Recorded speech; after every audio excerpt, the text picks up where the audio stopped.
जय हिंद।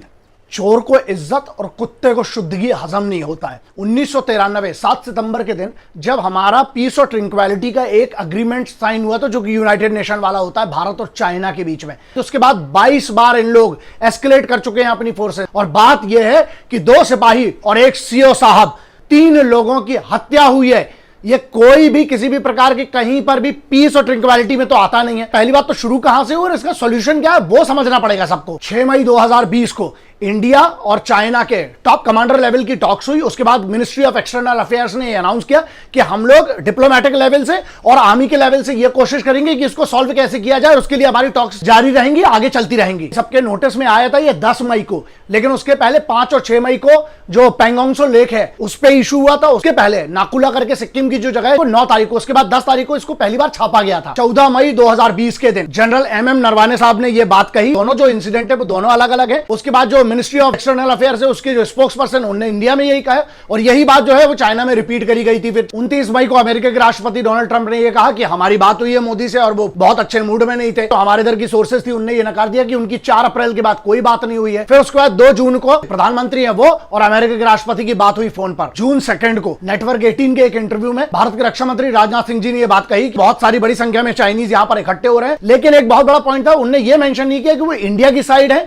कि चाइना की तरफ है। तो यह कंफ्यूजन वहां पर था। पेंगोंग त्सो लेक है जो, वहां पेंगोंग त्सो लेक के जो नदन साइड है वहां पर इन लोगों ने कंस्ट्रक्शन शुरू कर दिया। इनके ट्रूप्स अंदर आ गए। जो हमारी जगह है उस पे इन लोग हैवी इक्विपमेंट्स लेके वहां से आ गए। इसके बाद इन्होंने कंस्ट्रक्शन शुरू कर दिया। वो वाली बात है जो सैटेलाइट की बाद में इमेजेस वायरल हुई होंगी, आप लोगों को अगर याद होगा, बिगिनिंग में इस महीने के जून के महीने में जो एरियाज हैं वो है PP14, PP15 और गोगरा, जो मेन एरिया जहां पर एक बहुत बड़ा मैटर ऑफ कंसर्न आ गया, क्योंकि इनकी बैकिंग कहां से, बहुत बड़े बड़े इक्विपमेंट्स और ट्रूप्स के साथ इनकी बैकिंग मिलने लगी। जनरली अगर आप समझते हो तो 23 ऐसे एरिया है कि जहां पर डिस्प्यूट चलता रहता था, ठीक है। लेकिन पहली बार ये हुआ है कि पेंगोंग त्सो लेक एरिया पे इन लोगों को इतना डिस्प्यूट बना दिया। बात यह है कि यहां पर सिर्फ ये वीडियो कर रहे हैं कि आपको ये बात समझ में आए कि एक्चुअल मैटर क्या है। अब बात आती है गलवान और हॉट स्प्रिंग की, जिसपे कभी पहले इन लोगों को कोई इशू नहीं हो। LAC जो है ना, लाइन ऑफ एक्चुअल कंट्रोल के, दोनों की परसेप्शन अलग है। लेकिन मान के चलो 23 में से 20-21 जगह पर तो बिल्कुल अग्री करते थे, कोई इशू नहीं हुआ। ये पिछले 3 महीने में, स्पेशली जब से कोरोना बढ़ा था उसके बाद से इन लोगों के लिए ये पूरा का पूरा टेंशन अभी जो है कोरोना से हटके इस पे ले आया गया है। एक रीजन इसके पीछे ये भी हो सकता है कि जो एनुअल ट्रेनिंग वाला एक जो शेड्यूल होता था, लेकिन पेंडेमिक के कारण जो है वो जो लद्दाख वाले एरिया में हो सकता है अपनी तरफ से कैंसिल हुआ हो, या फिर उसी का उन्होंने फायदा उठाया हो, क्योंकि उन लोगों का जो ट्रूप वो भी उस एरिया के ऊपर की तरफ जो ट्रेनिंग करता था, लेकिन उन्होंने ट्रेनिंग नहीं की, उसने उसी ट्रूप्स को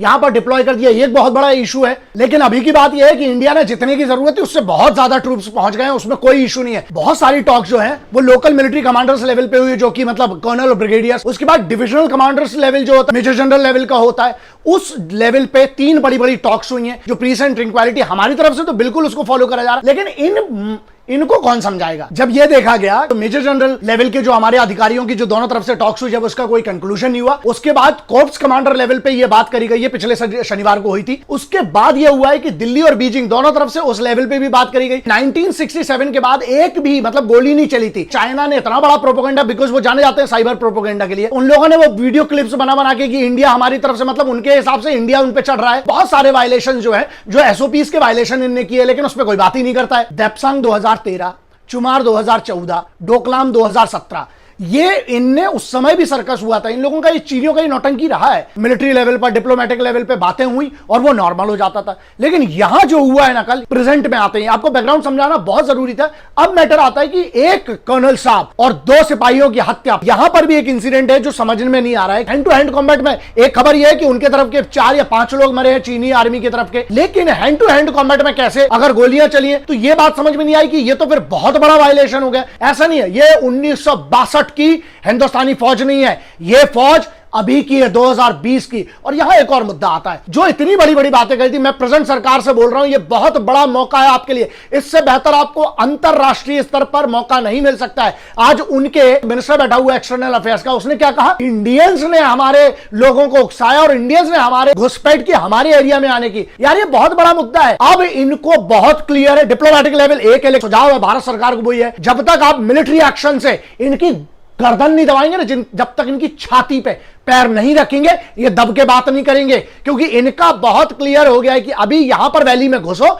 और इसके बाद, क्योंकि इनकी क्यों हवा खराब है, हाइट हमें मिल रही है क्योंकि हमारे पास बेनिफिट्स है, हमारे पास स्ट्रैटेजिकल जो पॉइंट्स है ना वो ये लेना चाहते हैं और पूरा कोविड-19 से सबका ध्यान हटाना चाहते हैं। और दूसरा एक मैटर है, बहुत सिंपल है भाई, जब तक ये मार नहीं रहे थे बात अलग थी, लेकिन अगर आज आपने रिएक्शन नहीं किया तो यहां बहुत बड़ा सवाल उठ जाएगा। और एक और बड़ी बात यह है, चाणक्य ने बहुत पहले कहा था, कृते प्रतिकृतम कुर्यात हिंसने प्रतिहिंसनम तत्र दोषो न पतति दुष्टौ दुष्टम समाचरेत। इसका जिस्ट ये है कि दुष्ट के प्रति, यह जो हिंसा करने आया है उसके प्रति हिंसा करना कोई अपराध नहीं है। इनको घुस के चीनियों को मारना पड़ेगा।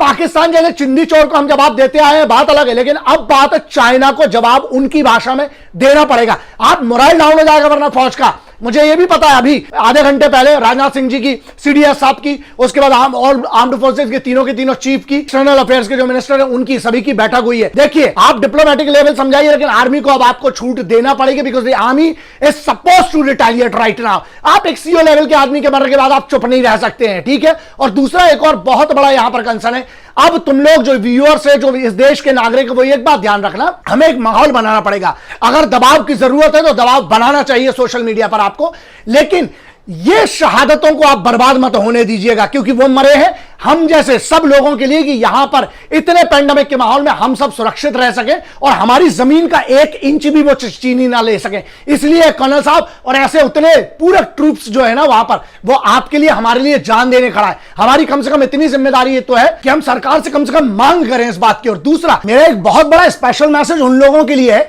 जो हर बार सर्जिकल स्ट्राइक के बाद सवाल उठाने लगते हैं या हर बार ये सबूत मांगने लगते हैं। सुनो, मैं बहुत क्लियरली सुन लो तुम लोग, अबे किसी चीज में तो इकट्ठे हो जाओ। आप लोग भाषाएं बिगड़वाते हो यार। बहुत इज्जत से कोशिश करता हूं कि हर बार आप लोगों को समझाएं यार, हम एक देश के तौर पर, दुश्मन तो कॉमन है ना, वो दुश्मन बीजेपी का या कांग्रेस का या आम आदमी पार्टी है, इनका दुश्मन नहीं है, वो हिंदुस्तान का दुश्मन है, इस भारत माता का दुश्मन है। कम से कम इस पे तो इकट्ठे हो जाइए। और जो लोग सवाल मांगते हैं ना, एक काम करना चाहिए भारत सरकार को, चाहे वो किसी भी पार्टी का हो, जो भी सवाल करे, इन लोगों को ना वहीं पर जाकर 2-4 दिन के लिए जरा नौकरी करवाओगे, तब समझ में आएगा। रहोगे उधर पे तब तुम्हें अंदर से ना हवा निकलेगी तुम लोगों की, तब समझ में आएगा। तो इसलिए अभी से सुन लो ये बात, और सुनो, जिनको लग रहा है सोशल मीडिया की ताकत समझ में आ जाएगा, तो इसलिए जो सिपाहियों की शहादत है उस पर सवाल, भारत की एकता अखंडता पर सवाल और भारत की राष्ट्रीय सुरक्षा, इन तीनों चीजों को छोड़ दो। और जो सबूत मांगते हैं यार, तुम लोग को शर्म आना चाहिए। अभी इकट्ठे हो जाओ। वतन जिस हालात में है, अभी सबको मिलकर लड़ना पड़ेगा, वरना कल जब ये घुस के मारेंगे ना, तब ये नहीं पूछेंगे कि तुम किस पार्टी से हो। फिर जब गोली ठोकेगी तब तुम अपना पार्टी का झंडा और डंडा दिखाते रहना फिर।